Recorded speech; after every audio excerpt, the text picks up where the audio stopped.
ઉનાળે રાજકોટમાં આવતીકાલે પાણી કાપની જાહેરાત કરવામાં આવી છે। રાજકોટના 5મા વોર્ડમાં કાલે એક સાથે પાણી કાપ રહેશે। વોર્ડ નંબર 8, 10, 11, 12 અને 13 આ 5 વોર્ડની અંદર પાણી કાપ રહેશે। પ્રી મોન્સૂન કામગીરી હોવાથી પાણી કાપનો દાવો કરવામાં આવ્યો છે।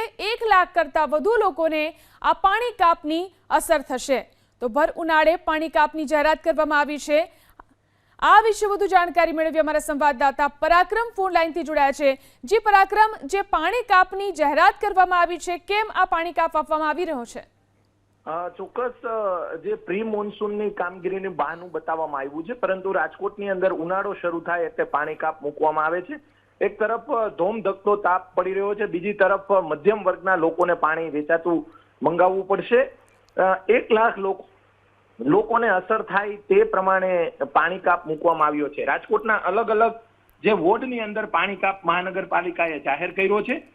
રાજકોટમાં આવતીકાલે 5 વોર્ડમાં પાણી કાપ મૂકવામાં આવ્યો છે, જેમાં વોર્ડ નંબર 8, 10, 11, 12, 13 અને અનેક વિસ્તારો છે, ખાસ કરીને વાવડી, અંબિકા ટાઉનશીપ વિસ્તાર અને મધ્ય રાજકોટના અલગ અલગ વિસ્તારોની અંદર આ પાણી કાપ મૂકવામાં આવ્યો છે। 1 દિવસ માટે પ્રી મોન્સૂનનું બહાનું બતાવી મહાનગરપાલિકાના શાસકો અને અધિકારીઓ દ્વારા પાણી કાપ મૂકવામાં આવ્યો છે। હજી ઉનાળાની શરૂઆત છે, ત્યાં જ શહેરની અંદર એક સાથે 5 વોર્ડની અંદર પાણી કાપ મૂકવામાં આવ્યો છે ને પાણી કાપથી લોકો ભારે ધોમધકતા તાપમાં હેરાન પરેશાન થઈ જશે।